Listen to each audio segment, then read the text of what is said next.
प्यारे बच्चों, मैं जोगिंद्र कुमार ऑनलाइन गणित शिक्षण बाय जोगिंद्र चैनल में आप सभी का स्वागत करता हूं।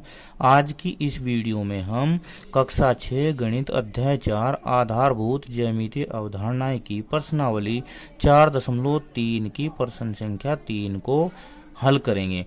ये इस अध्याय की वीडियो का पार्ट नंबर 11 है। यदि आपने इससे पहले के पार्ट नहीं देखे तो प्लीज उन्हें जाके जरूर देख लेना।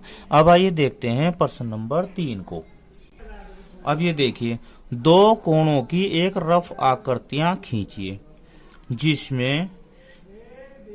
जिससे ए में कहा उसने उनमें एक बिंदु उभयनिष्ठ हो, बी में कहा है उनमें दो बिंदु उभयनिष्ठ हो, सी में कहा है 3 बिंदु उभयनिष्ठ हो, डी में कहा है 4 बिंदु उभयनिष्ठ हो और ई में कहा है उनमें एक किरण उभयनिष्ठ हो।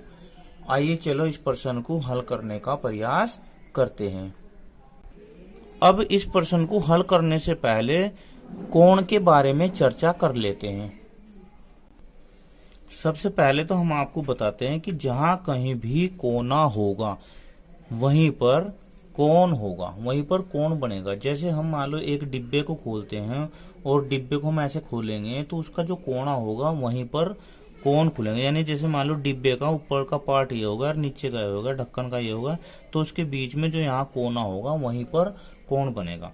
अब इसमें जो याद करने वाली बात है, इसमें देखो दो किरणें हैं, दो किरणें इसमें है। एक तो ओपी, इधर देखो कितनी है किरणें, एक तो हो गई ओपी और दूसरी किरण है ओ क्यू और एक शीर्ष होता है जहां से ये दोनों किरणें निकलती है। तो शीर्ष क्या है? शीर्ष है ओ। अब इसे तो शीर्ष कहते हैं और इसे कोण की भुजाएं भी बोलते हैं, इन्हें भुजा भी बोलते हैं। क्या बोलते हैं? भुजा। ये होगी दोनों भुजा। ये तीन, एक तो दो भुजाएं होती है कोण में और एक उसका शीर्ष होता है। अब इस कोण को नाम क्या देंगे हम? देखो, कोण का ये चिन्ह होता है, कोण का ये चिन्ह होता है। वैसे तो ये कोण ओ है, क्या है? कोण ओ है, पर इसका जो नाम होता है इसका नाम होगा कोण POQ। हमेशा याद रखना है कि जो सिरा होगा, जो शीर्ष होगा, उसे हम बीच में रखते हैं। जो वो कोण होगा, जहां कोण बनेगा उसे हम बीच में रखते हैं। ठीक है। अब ए में उसने कहा उनमें एक बिंदु उभयनिष्ठ हो, यानी कि दो कोण ऐसे बनाए जिनमें एक बिंदु उभयनिष्ठ हो। अब देखो, एक ये कोण बना दिया मैंने ए, इसे मैं ले लेता हूं ए, यहां पर ले लेते हैं हम बी और यहां पर ले लेते हैं हम डी और एक कोण और बना देते हैं, यहां ले लेते हैं हम सी। क्या ले लेते हैं? सी। अब आप ये देखो, ये दो कोण बन गए, A B C B D और ए बी डी। तो यहाँ पर दो कोण बन गए हैं और दो कोण में एक कॉमन बिंदु बी है, तो यहाँ लिखेंगे बिंदु बी उभयनिष्ठ है। क्या है?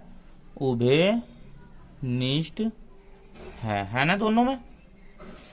अब देखो, इसमें दो बिंदु कह दिया उसने क्या कहा? दो बिंदु। तो दो बिंदु देखते हैं।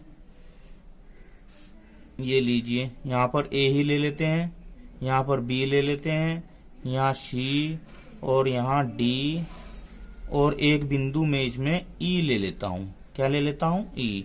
तो अब देखो, बी तो है ही, ई भी कॉमन हो जाएगा, तो यहां में लिख लेंगे बिंदु बी ई उभयनिष्ठ है। क्या है? उभयनिष्ठ है। अब सी को देखते हैं। सी में कहा उसने 3 बिंदु उभयनिष्ठ हो। कितने हो? 3 बिंदु उभयनिष्ठ हो। कोई बात नहीं, इसे भी हम ऐसे ही करेंगे। यहाँ पर ए बी सी और यहाँ पर डी और यहाँ पर हम ई ले लेंगे और यहाँ पर ले लेंगे हम एफ। देखो, ई और एफ दोनों कोण में आ जाएंगे। तो यहां लिखेंगे बिंदु